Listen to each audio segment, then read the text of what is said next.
Bonjour Antoine Audouard. Bonjour.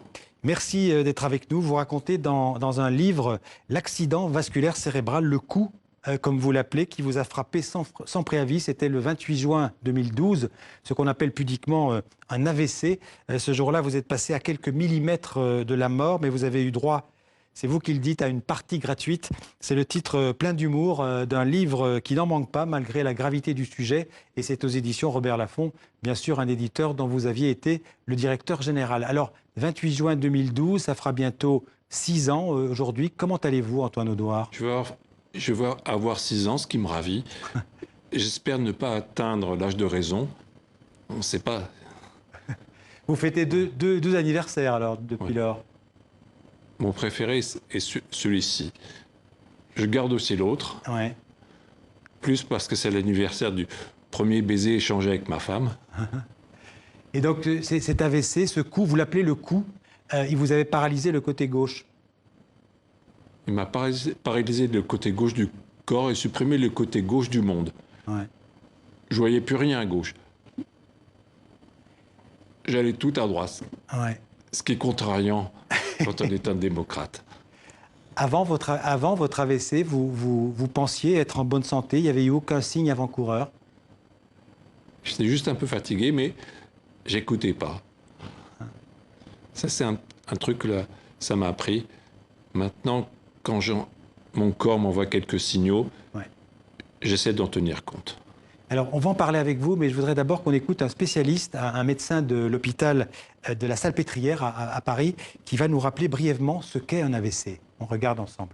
Les accidents vasculaires cérébraux sont une pathologie qui touche de façon très brutale certaines régions cérébrales. C'est lié soit à une artère qui se bouche, une occlusion artérielle, on appelle ça des accidents vasculaires cérébraux ischémiques, soit là, il y a une rupture d'une petite artère qui peut entraîner une hémorragie cérébrale.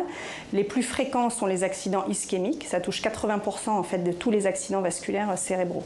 Principalement, c'est la survenue très brutale, soit d'une paralysie du bras, soit de la jambe, soit les deux. Donc c'est tout un hémicorps qui peut être paralysé, soit ça peut être également une atteinte de la face ou la survenue brutale de troubles du langage. Alors l'AVC, il faut le dire, tue 30 000 personnes en France chaque année. Hein. C'est la première cause de mortalité chez les femmes, la troisième chez les hommes. Ceux qui s'en sortent, vous les appelez les AVCistes.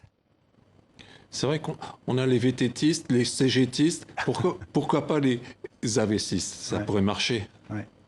Alors, dans votre malheur, vous avez eu de la chance parce que vous avez été pris en charge très rapidement. C'est très important, c'est vital quand on a un AVC.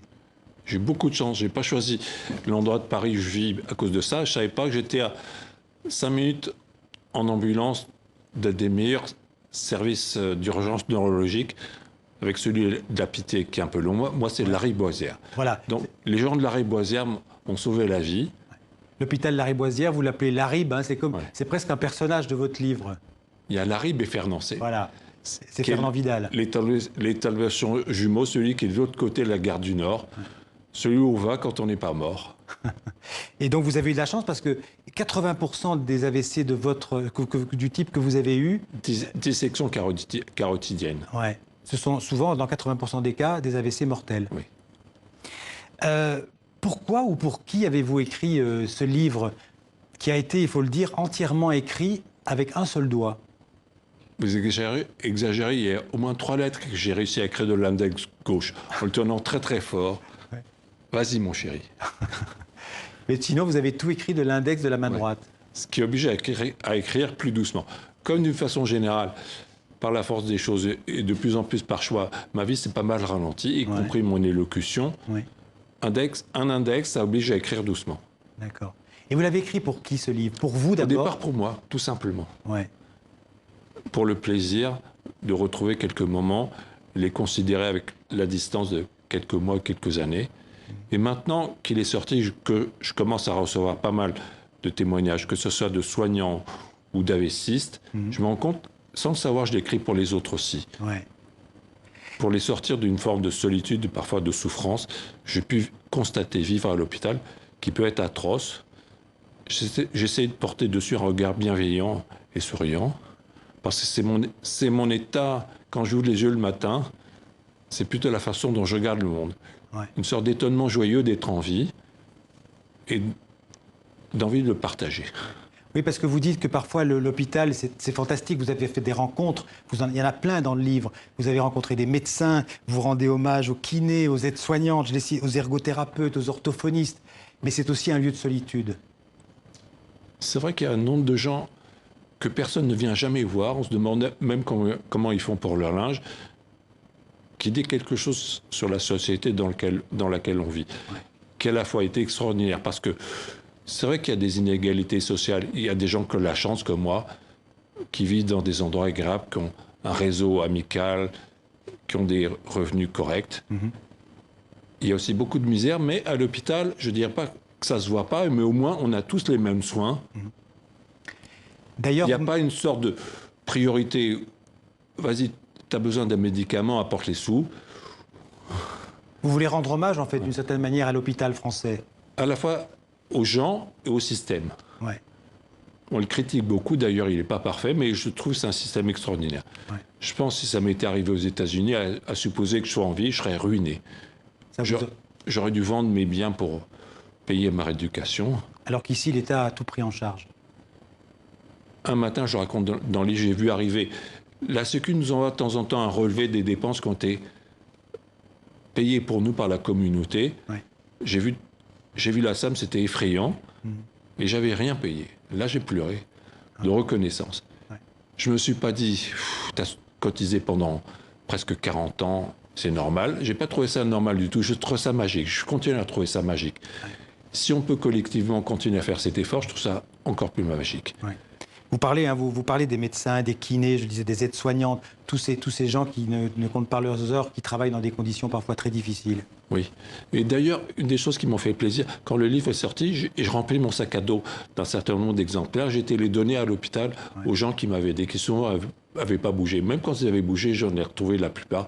Il m'en manque encore quelques-uns, mais je continue l'enquête. Et vous êtes même devenu aussi un défenseur de l'acupuncture.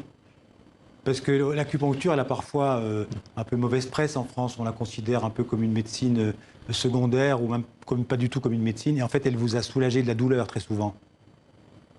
Oui, c'est vrai.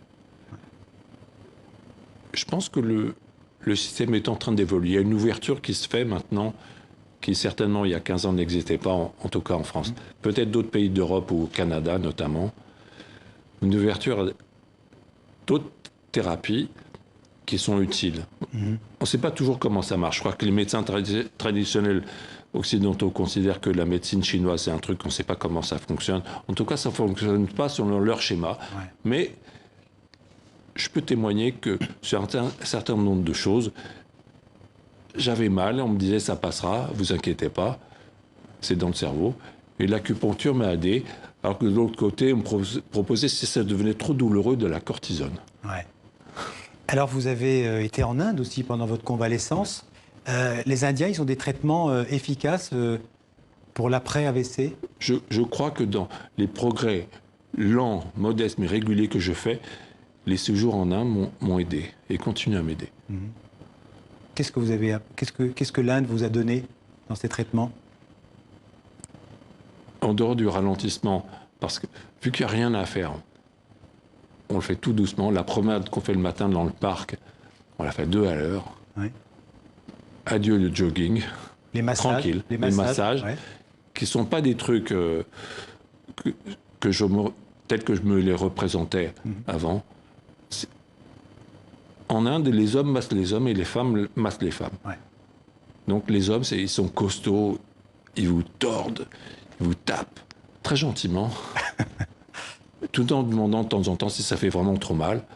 Et là, ils arrêtent. Alors, dans ce livre, vous rendez aussi hommage à votre famille, à votre femme, à vos enfants, à vos amis. Vous leur devez une part de votre renaissance. Très, très grande. Ouais. De façon générale, je pense souvent à la chance. Et cette chance-là, comme je disais tout à l'heure, je n'ai pas choisi d'habiter où j'habite pour les hôpitaux. Je n'ai pas choisi ma famille pour ma santé, mais de fait, ça s'est révélé un investissement de santé. Votre mère aussi, elle a eu aussi un AVC. Elle avait 1 an avant moi. Ouais.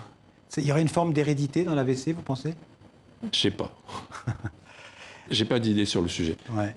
Alors, Jean-Dominique Bauby, alors vous en parlez dans votre bouquin, il est très connu, il y avait eu... J'étais un de tes éditeurs. Ouais. C'est un souvenir qui m'est revenu là-bas, quand, sous l'idée gentille de vouloir me remonter le moral et me booster un petit peu, comme disait le médecin, il voulait m'envoyer à l'hôpital maritime de Berck. Ouais. Vous en parlez dans le livre. Je connaissais, parce que j'avais été le voir là-bas. Franchement, c'est pas un endroit où j'avais envie de retourner. Ouais. Ça m'aurait pas boosté, je crois que j'aurais fait une dépression, moi qui ne suis pas dépressif. Il faut rappeler qu'il a écrit Le Scaphandre et le Papillon. Un classique moderne. Ouais. Et lui, il écrivait uniquement avec le clignement d'un de son œil. D'un œil. D'un œil, oui. Écrire était un grand mot puisqu'il dictait, ouais. lettre par lettre. Ouais. Alors, on va passer à autre chose. L'OM est en finale de la Coupe Europa League, ça doit vous faire plaisir. Je voulais venir avec mon maillot, j'ai pas osé parce que je me serais fait engueuler par ma femme. J'ai lu que vous étiez un supporter de l'OM. Je l'ai pas quitté depuis hier soir. Jusqu'au 16 mai, je ne respire pas. Ouais. Vous allez aller à Lyon peut-être pour la finale? Vous avez une place? Je ne sais pas, mais peut-être qu'on peut en trouver une. En tout cas, ça me ferait plaisir que vous y alliez. Alors la musique aussi, les séries télé, le cinéma, tout ça c'est très présent dans votre livre. Ce sont des passions qui vous ont aussi aidé à vivre. Bernard Pivot, qui a écrit un article très gentil sur le livre, trouvait que j'utilisais trop de titres en anglais. Je lui ai répondu en le remerciant que ma passion pour le rock'n'roll avait grandi en même temps que ma passion pour les littératures. Donc j'ai un goût pour la pop culture. Ouais. Est-ce que vous croyez... En plus, ça met du rythme, tout ça. Ouais. Est-ce que vous croyez au progrès, Antoine Audouard? Comme Tchekhov, qui est mon écrivain adoré, qui écrivait dans une de ses lettres tu me demandes si je crois au progrès, et je te répondrai. Dans mon enfance, j'étais battu tous les jours, cruellement, et puis un jour, cela cessa, ce fut un progrès. De ce point de vue-là, je crois au progrès. Le progrès de l'homme, je ne sais pas, mais de pouvoir marcher quand on ne pouvait pas marcher, c'est un progrès. Peut-être un jour de pouvoir trottiner, je ne parle pas de courir, jouer quelques notes de guitare, ça sera un progrès. En tout cas, c'est un livre magnifique. Merci de nous l'avoir offert, cette partie gratuite. C'est un livre plein d'humour pour un sujet, on l'a bien compris, pour un sujet difficile. Mais merci d'être venu en parler aussi librement dans le 64 minutes. Merci Antoine Audouard. Si quelqu'un a un billet ou deux pour la finale, je prends. D'accord, on va essayer. Merci en tout cas d'être passé dans le studio.